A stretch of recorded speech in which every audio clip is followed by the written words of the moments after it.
Last time आप लोग को ध्यान होगा हमने लाइफ प्रोसेस टॉपिक कवर कर रहे थे और लाइफ प्रोसेस के टॉपिक में हम लोग काफ़ी चीज़ें कवर कर चुके थे, बहुत हद तक हम लोग बढ़ चुके थे। जैसे कि हम लोग न्यूट्रिशन तक पहुंच गए थे, न्यूट्रिशन के बारे में देखा था, ऑटोट्रॉपिक न्यूट्रिशन, हेटरोट्रॉपिक न्यूट्रिशन, ठीक है। फिर हमने ऑटोट्रॉपिक को आगे बाइफरकेट करा था जिसमें आया था फोटोसिंथेटिक एंड कीमोसिंथेटिक। पिछला थोड़ा सा रिवाइज करा दूँ, कीमोसिंथेटिक वो बैक्टीरिया होते हैं जो केमिकल्स के हेल्प के थ्रू अपना फूड फॉर्मेशन करते हैं। एग्जाम्पल आपको ध्यान होगा पल्पर सल्फर बैक्टीरिया, ठीक है। और फोटोसिंथेटिक कौन ऑर्गेनिज्म होते हैं, कौन क्या होते हैं जो खुद से अपना प्लांट फूड प्रिपेयर करते हैं with the help of raw materials, ठीक है। उसमें एग्जाम्पल क्या था हमारा ग्रीन प्लांट्स, ओके, ये चीज़ समझ आ गई। अब फोटोसिंथेटिक को थोड़ा सा आगे कंटिन्यू करते हैं, ठीक है। कीमोसिंथेटिक हमारा फिनिश है, कीमोसिंथेटिक का बहुत अच्छे से ध्यान रहे, इंपॉर्टेंट, आपको बहुत उसका एग्जाम्पल जो है वो बहुत इंपॉर्टेंट है, आपको काफ़ी अच्छे से ध्यान रखना है। अब फोटोसिंथेसिस को थोड़ा सा आगे कंटिन्यू करते हैं। नाउ व्हाट इज़ फोटोसिंथेसिस, ठीक है। अभी सबके दिमाग में काफ़ी इजी सा डेफिनेशन आया होगा, तो एक बार डेफिनेशन पे गौर कर लेते हैं। It is the process by which plant use sunlight, water and carbon dioxide to form their food, ठीक है। तो फोटोसिंथेसिस क्या है? फोटोसिंथेसिस वो सिंपल एक प्रोसेस है जहाँ पर प्लांट कुछ रॉ मटेरियल्स का यूज़ करती है अपना खाना सेल्फ बनाने के लिए, ठीक है। उन्हें हम क्या उसको हम क्या कहते हैं? फोटोसिंथेसिस। अब इस फोटोसिंथेसिस में हमें कुछ रॉ मटेरियल चाहिए होते हैं, जैसे कि रॉ मटेरियल्स कैसे कह सकते हैं, आप लोग घर पे खाना बनाते हो, मान लेते हैं आपको कोई सब्जी बनानी है, आपको पनीर की सब्जी बनानी है, ठीक है। तो आप क्या करते हो? आप मार्केट जाते हो, आप पनीर खरीद कर लाते हो, आप बाकी सब्जियां खरीद कर लाते हो, आप मसाले खरीद कर लाते हो, तब आप जाकर उसकी सब्जी बनाते हो। तो जो आपने सामान खरीदे वो क्या हुए? आपके रॉ मटेरियल्स। उन रॉ मटेरियल्स को यूज़ करके आप फिर बाकी चीज़ें परस्यू करोगे। अब पनीर की सब्जी सुन के हर किसी के मुंह में पानी आ गया होगा, तो उसको कंट्रोल में रखेंगे, उधर कंसंट्रेट करेंगे, ठीक। लेकिन अब फोटोसिंथेसिस में प्लांट जो है पनीर की सब्जी तो बनाएगा नहीं, प्लांट क्या करेगा? अपना खुद का फूड प्रिपेयर करेगा जिससे कि उसको एनर्जी मिल सके, बेसिकली कार्बोहाइड्रेट बनाएगा। तो फिर प्लांट के लिए क्या रॉ मटेरियल्स हैं हमारे यहाँ पर? Carbon dioxide, water and sunlight, ठीक है। तो रॉ मटेरियल्स क्या है प्लांट के लिए? Carbon dioxide, water and sunlight. ये इन रॉ मटेरियल्स का यूज करके हमारा प्लांट जो है फोटोसिंथेसिस प्रोसेस करता है और हमारा रॉ प्रोडक्ट बनाता है। एक बहुत अच्छा सा एक कह सकते हैं कि एक क्या कहते हैं वीडियो था, उसमें काफ़ी अच्छे से, शायद आशीष चंचलानी का वीडियो है, उसमें बहुत अच्छे फोटोसिंथेसिस उसने एक्सप्लेन करा है। तो वो वाली फोटोसिंथेसिस बहुतों के दिमाग में होगी, उसको दिमाग से हटा देना है। एक्चुअल फोटोसिंथेसिस ये है। तो फोटोसिंथेसिस प्रोसेस क्या है? It is the process by which plant use sunlight, water and carbon dioxide to form their food. और ये सब चीज़ें क्या है? ये हमारे रॉ मटीरियल्स हैं। अगर इनमें से एक भी रॉ मटीरियल एब्सेंट होगा तो हमारी फोटोसिंथेसिस की प्रोसेस नहीं हो पाएगी, प्लांट अपना फूड फॉर्मेशन प्रिपेयर नहीं कर पाएगा, ठीक। अब आगे चलते हैं। अब हम बढ़ते हैं हमारी रिएक्शन की तरफ। फोटोसिंथेसिस में बेसिकली एक रिएक्शन होती है, देखो ये रिएक्शन मैंने इंपॉर्टेंट मार्क करी है, ठीक है। तो ये रिएक्शन इंपॉर्टेंट है। अगर क्वेश्चन आता है फोटोसिंथेसिस से रिलेटेड तो आपको डेफिनेशन और रॉ मटेरियल लिखने के बाद ये रिएक्शन ज़रूर उसमें लगानी है, ठीक है। एक होता है कि प्रेजेंटेशन, आप कितना अच्छा प्रेजेंट करते हो चीज़ों को, उससे बहुत फर्क पड़ता है। बहुत कॉमन सी लाइनें काफ़ी लोगों ने सुनी होगी, first impression is the last impression. आप कितने भी अच्छे हो, आप कितने भी अच्छे नेचर के हो, लेकिन आपका फर्स्ट इंप्रेशन खराब है तो लोग आपको उसी से ही जज करेंगे। ऐसे ही एग्जाम में जैसे आपकी आंसर शीट जाएगी, एग्जामिनर आपको उसी से ही जज करेगा। वो आपका नाम नहीं जानता, वो आपको पर्सनली नहीं जानता, वो जानता क्या है कि आपने आंसर शीट में लिखा है। तो इस चीज़ का बहुत ध्यान रखना है कि आप प्रेजेंटेशन कितनी अच्छी कर सकते हो, और प्रेजेंटेशन का ही टिप्स यहाँ पर हम दे रहे हैं, ठीक। तो रिएक्शंस क्या है? फोटोसिंथेसिस की रिएक्शन है, कार्बन डाइऑक्साइड जब वाटर से कंबाइन करता है, रिएक्शन करता है सनलाइट की प्रेजेंस में। ये तुम लोग के घर वाला लाइट बल्ब नहीं है, ठीक है, ये तुम्हारी सनलाइट है ना, लाइट बल्ब मत समझ लेना इसको। तो जब कार्बन डाइऑक्साइड रिएक्ट करता है वाटर के साथ सनलाइट के प्रेजेंस में, तो वो बनाता है C6H12O6। C6H12O6 होता है हमारा ग्लूकोज, ओके। ग्लूकोज क्या है? यही वो फूड मटेरियल है जो कि प्लांट को चाहिए उसके ग्रोथ एंड डेवलपमेंट के लिए। ग्लूकोज के साथ साथ क्या बनता है? वाटर बनता है और ऑक्सीजन बनती है, जो कि एनवायरनमेंट में इलेबरेट हो जाती है। थोड़ा सा इसको और अच्छे से बताने के लिए कुछ लोग कंफ्यूज हो जाएंगे, C6H12O6 क्या है? ग्लूकोज, ठीक है। ग्लूकोज का फॉर्मूला होता है C6H12O6। अब इधर एक रिएक्शन में ध्यान देने वाली बात है, ये रिएक्शन बैलेंस्ड है, और आंसर शीट में भी या एग्जाम में भी आपको रिएक्शन बैलेंस्ड ही लिखनी है। केमिस्ट्री में अनबैलेंस रिएक्शन नहीं मानी जाती है, ठीक है।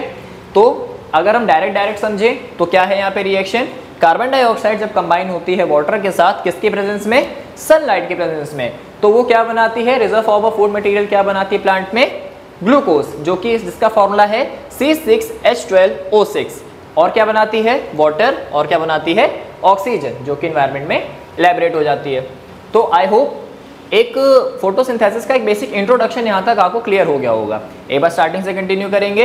फोटोसिंथेसिस प्रोसेस क्या है, फोटोसिंथेसिस सिंपल एक प्रोसेस है जहाँ पर प्लांट रॉ मटेरियल्स को यूज करके अपने लिए फूड प्रिपरेशन करता है। वो रॉ मटेरियल्स क्या क्या थे, carbon dioxide, water and sunlight. उसके बाद हमने एक बहुत इंपॉर्टेंट रिएक्शन देखी। रिएक्शन क्या कहती है, जब कार्बन डाइऑक्साइड वाटर से कंबाइन करती है सनलाइट के प्रेजेंस में तो बनाती है ग्लूकोज, वाटर एंड ऑक्सीजन, ठीक है। अब आते हैं मेन प्रोसेस पे। मेन प्रोसेस क्या है कि फोटोसिंथेसिस होती कैसे है, ठीक है। बात तो हमें यही करनी है ना, मेन टॉपिक हमारा क्या है कि फोटोसिंथेसिस होती कैसे है, इसका प्रोसेस क्या है। आज तक फोटोसिंथेसिस जल्दी समझ नहीं आया, समझ आया तो जिन्होंने भी आशीष चंचलानी वीडियो देखी होगी वो उनको वही समझ आया होगा कि वी क्लिक फोटो, मैंने उसको भेजा, उसने करा सीन, तो फोटो सीन, तो वो चीज़ दिमाग से हटा देनी है। एक्चुअल फोटोसिंथेसिस की प्रोसेस आज हम आपको समझाने वाले हैं और बहुत ईजीएस्ट वे में समझाने वाले हैं। अगर आपने थोड़ा सा ध्यान दिया तो आई गारंटी इट कि आप लाइफ में कभी नहीं भूलोगे, और आपको कोई नींद में भी उठा के पूछ लेगा तो आप पूरे रिएक्शंस बता सकोगे, ठीक है। प्रोसेस ऑफ फोटोसिंथेसिस, अब इसको समझने के लिए सबसे पहले दिमाग में एक चीज़ बैठा लो कि फोटोसिंथेसिस की प्रोसेस 3 स्टेप में कंप्लीट हो जाती है। सिंपल, कितने स्टेप्स हैं, 3, सिर्फ 3 स्टेप्स में फोटोसिंथेसिस की प्रोसेस कंप्लीट हो जाती है। स्टेप कौन कौन से हैं, स्टेप 1, स्टेप 2 एंड स्टेप 3। सबसे पहले हम बात करेंगे स्टेप 1 की। स्टेप 1 में क्या है, absorption of light by chlorophyll, ठीक है। क्लोरोफिल मोस्टली लोग जानते होंगे, जो नहीं जानते हैं, क्लोरोफिल एक ग्रीन पिगमेंट होता है जो कि प्लांट पे प्रेजेंट होता है। प्लांट को देखते हो कैसा दिखता है, ग्रीन कलर का दिखता है, कैरेट दिखता है, ब्राउन दिखता है, वाइट दिखता है, नहीं, प्लांट आपको ग्रीन दिखते हैं, इसलिए उनको हम कहते हैं green plants. Green plants green क्यों हैं, हम लोग क्यों नहीं ग्रीन है, हम लोग भी तो ग्रीन हो सकते थे, हम लोग का स्किन टोन तो ग्रीन नहीं होता, ज़्यादा धूप में काले पड़ जाते हैं, नॉर्मल में नॉर्मल रहते हैं, लेकिन ग्रीन नहीं होते। लेकिन प्लांट्स क्या होते हैं, ग्रीन होते हैं, बिकॉज उसका रीज़न है कि प्लांट में प्रेजेंट होते हैं क्लोरोफिल, ठीक है। क्लोरोफिल पिगमेंट प्लांट को ग्रीन कलर प्रोवाइड करता है। अब आप लोग के लिए क्वेश्चन है, जब क्लोरोफिल प्लांट में ग्रीन पिगमेंट प्रोवाइड कर रहा है तो हमारी बॉडी में ऐसा कौन सा पिगमेंट है जो हमें कलर प्रोवाइड कर रहा है, ठीक है। इसका आंसर आपको कमेंट बॉक्स में डालना है। हम अपने स्टेप 1 पे फोकस करते हैं फोटोसिंथेसिस के। तो क्लोरोफिल क्या करता है, सबसे पहले लाइट को एब्जॉर्ब करता है। यहाँ पर लाइट कौन सी है, सनलाइट, ठीक है। जो जब सुबह होती है तो सन अपनी लाइट रिलीज करता है, ठीक है। सनलाइट में होती है यूवी रेडिएशंस, ठीक है। जब सनलाइट आती है और एक प्लांट पे पड़ती है, किसी भी प्लांट पे, तो जब प्लांट पे पड़ती है तो उसके लीव्स में प्रेजेंट होते हैं क्लोरोफिल, और वो क्लोरोफिल क्या करता है, उस लाइट एनर्जी को एब्जॉर्ब कर लेता है। स्टेप 1 में इतनी सी बात हुई। क्या किया, सनलाइट ने लाइट दी और वो लाइट एनर्जी को क्लोरोफिल ने एब्जॉर्ब कर लिया ग्रीन प्लांट्स ने। Step 1 complete. अब स्टेप 2 पे आते हैं। स्टेप 2 पे फोकस करेंगे, conversion of light energy into chemical energy and split water molecules into hydrogen and oxygen. अब भाई जो लाइट एनर्जी एब्जॉर्ब हुई है उसका कुछ तो मतलब होगा, कि ऐसा नहीं कि बस फालतू हाँ फ्री की लाइट मिल रही है हम लोग ने रख ली, है ना। घर की लाइट तो है नहीं कि फ्री की मिल रही रख लेंगे, ये तो सनलाइट है, ठीक है। अब ग्रीन प्लांट्स ने सनलाइट को एब्जॉर्ब करा है तो उसके पीछे उसका कुछ तो मतलब होगा। मतलब क्या है, सबसे पहले एब्जॉर्ब होने के बाद, सारी लाइट एब्जॉर्ब होने के बाद क्या होता है, सेकंड स्टेप में ये लाइट एनर्जी कन्वर्ट हो जाती है केमिकल एनर्जी में, ठीक है। क्या हुआ उसमें, ये जो सनलाइट की एनर्जी थी वो सबसे पहले कन्वर्ट हुई केमिकल एनर्जी में, और केमिकल एनर्जी में भी कन्वर्ट होने का एक मोटो होता है, वो क्या, कि ये वाटर मॉलिक्यूल्स को तोड़ देता है, स्प्लिट कर देता है 2 अलग अलग मॉलिक्यूल्स में, हाइड्रोजन एंड ऑक्सीजन। बहुत ईजी सा है, सबको पता होगा वाटर का फॉर्मूला विच इज H2O, ठीक है। अगर इस H2O को हम ब्रेक करें तो हमें दो मॉलिक्यूल मिलते हैं विच is hydrogen and oxygen. Same चीज होती है सेकंड स्टेप में। क्या हुआ, एक बार फिर से देखेंगे स्टेप 1 में क्या हुआ था। स्टेप 1 में सबसे आसान था कि लाइट एनर्जी आई, सनलाइट एनर्जी आई, वो प्लांट पे पड़ी और क्लोरोफिल ने उसको जस्ट एब्जॉर्ब करके रख लिया। Step 1 complete. स्टेप 2 में क्या हुआ, जो लाइट एनर्जी एब्जॉर्ब हुई थी वो लाइट एनर्जी कन्वर्ट हुई किस एनर्जी में, केमिकल एनर्जी में, और वो केमिकल एनर्जी में कन्वर्ट होने का क्या मतलब था, क्योंकि उसको वाटर मॉलिक्यूल को स्प्लिट करना था दो मॉलिक्यूल में, किसमें किसमें, हाइड्रोजन एंड ऑक्सीजन में। सेकेंड स्टेप हमारा complete. Now let's down to final step, photosynthesis final step. Last step में क्या होता है, reduction of CO2 to carbohydrate. जो हमारा कार्बन डाइऑक्साइड होती है उसका रिडक्शन होता है और वो कन्वर्ट हो जाती है हमारी कार्बोहाइड्रेट में। कार्बोहाइड्रेट मीन्स C6H12O6 यानी कि ग्लूकोज। ओके, तो इस तरीके से एक प्लांट जो है फोटोसिंथेसिस की प्रोसेस करता है और अपने लिए फूड बनाता है। ठीक है, एक बार फिर से रिकॉल करेंगे, स्टेप 1 में क्या हुआ, जब सनलाइट की एनर्जी आई ग्रीन प्लांट्स पे पड़ी और उन प्लांट ने उस लाइट एनर्जी को एब्जॉर्ब करके रख लिया। सेकंड स्टेप में क्या हुआ, वो लाइट एनर्जी पहले कन्वर्ट हुई केमिकल एनर्जी में। ठीक है, और केमिकल एनर्जी ने क्या करा, वाटर मॉलिक्यूल को दो अलग मॉलिक्यूल में स्प्लिट कर दिया, which is hydrogen and oxygen. Then last step में क्या हुआ, रिडक्शन हुआ कार्बन डाइऑक्साइड का, जिसकी वजह से क्या फॉर्मेशन हुआ, कार्बोहाइड्रेट का। ठीक है, अब कार्बोहाइड्रेट बन गया, कार्बोहाइड्रेट बनके कंप्लीट हो गया। अब जितना यूज करना था किया, बाकी क्या होता है, जो एक्स्ट्रा होता है वो reserve form of food material में स्टोर हो जाता है। ठीक है, हमारी बॉडी भी क्या करती है, हम लोग कार्ब खाते हैं, दिन भर में बहुत सारा कार्बोहाइड्रेट हम लोग खा लेते हैं और कार्बोहाइड्रेट हमें एनर्जी देता है। ठीक है, लेकिन जितना हम कार्बोहाइड्रेट खाते हैं उतना यूटिलाइज नहीं होता है, जितने अमाउंट ऑफ एनर्जी चाहिए होती है उतना यूटिलाइज होता है, बाकी स्टोर करके रख लिया जाता है। सेम ऐसे प्लांट में भी होता है कि जितनी एनर्जी उसको चाहिए होती है कार्बोहाइड्रेट से उतना उसको यूटिलाइज कर लेता है और बाकी उसको स्टोर करके रख लेता है। दोनों ही बॉडी में अलग अलग फॉर्म में कार्बोहाइड्रेट स्टोर होता है। Reserve form of food present in plant, अगर प्लांट कार्बोहाइड्रेट को स्टोर करके रख रहा है तो किस फॉर्म में स्टोर करेगा, स्टार्च के फॉर्म में।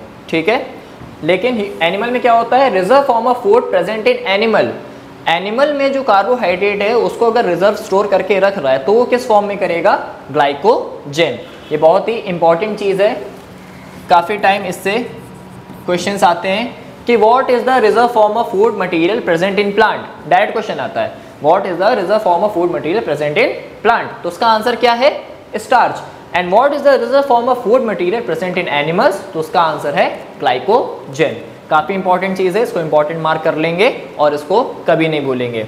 तो आई होप आपको फोटोसिंथेसिस का प्रोसेस क्लियर हो गया होगा। फोटोसिंथेसिस क्या होती है, फोटोसिंथेसिस में क्या क्या रॉ मटेरियल्स होते हैं, फोटोसिंथेसिस के रिएक्शन क्या है और फोटोसिंथेसिस के स्टेप क्या है, किस फॉर्म में प्लांट जो भी reserve form of food material होता है उसको स्टोर करके रखता है और किस फॉर्म में animal reserve form of food material को स्टोर करके रखता है।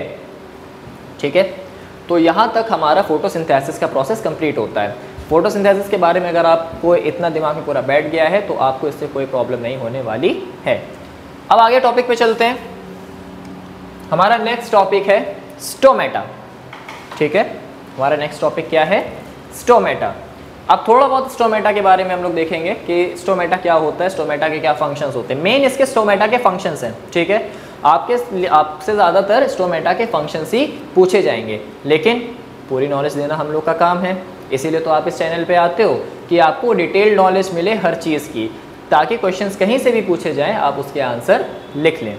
तो स्टोमेटा के बारे में देखते हैं, डेफिनेशन क्या स्टोमेटा की। स्मॉल ओपनिंग और pores present in plant tissue is called stomata.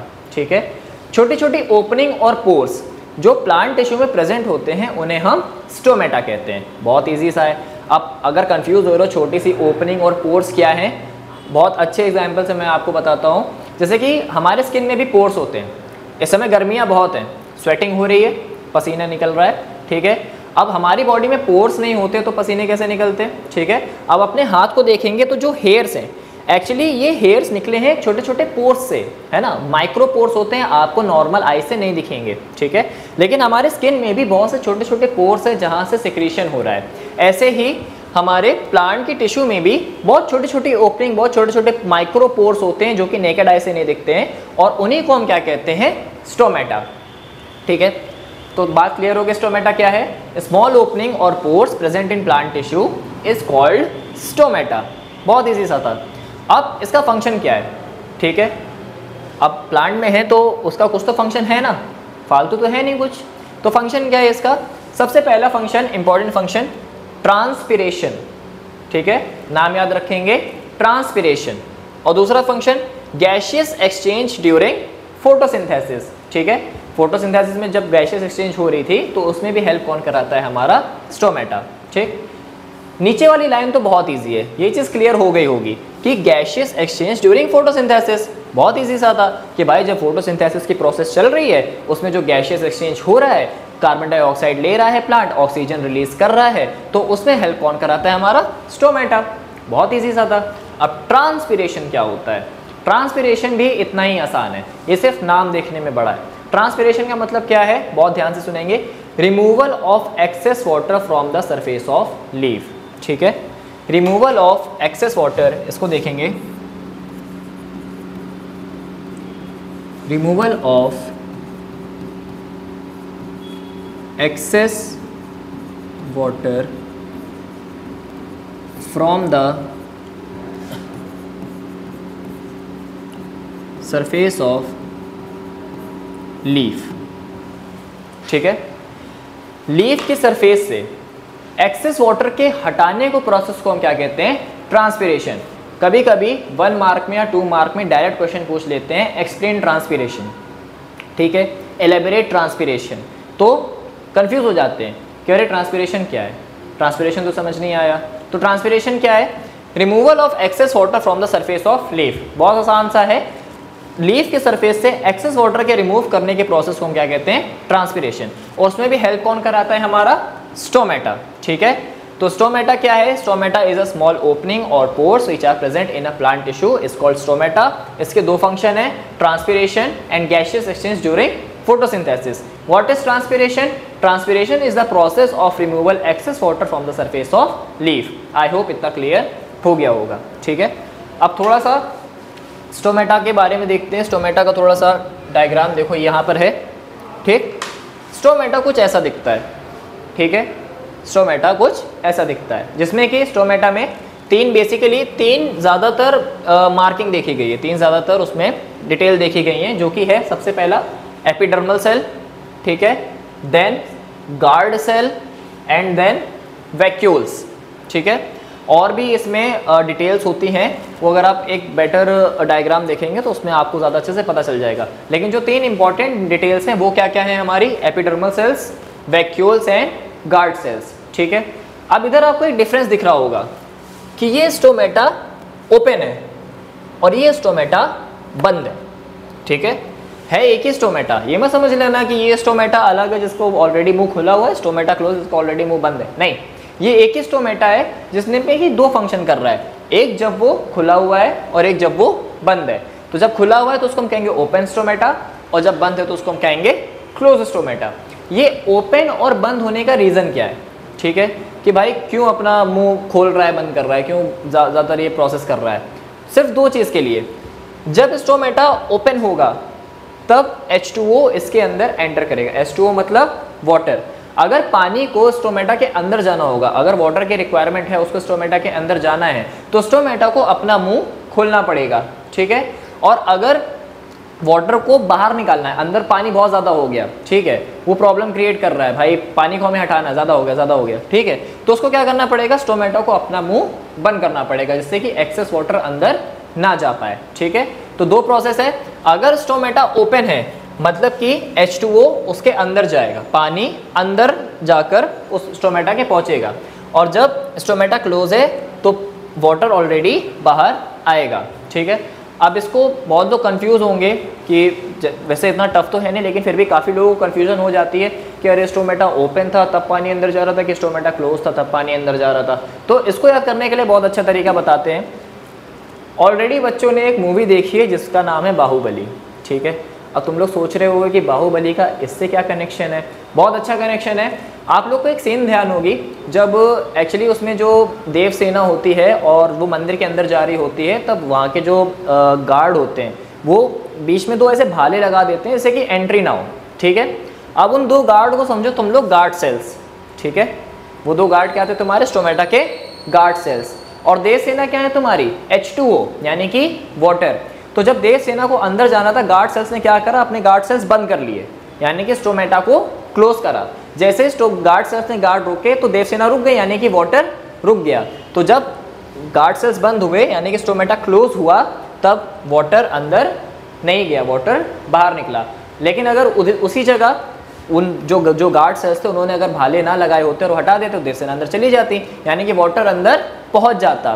तो जब स्टोमेटा ओपन होगा तो वाटर अंदर उसके एंटर हो जाएगा। और ये opening and closing of stomata किस पे डिपेंड करता है? हमारे गार्ड सेल्स पे। ठीक, यही गार्ड सेल्स होते हैं responsible due to the opening and closing of stomata.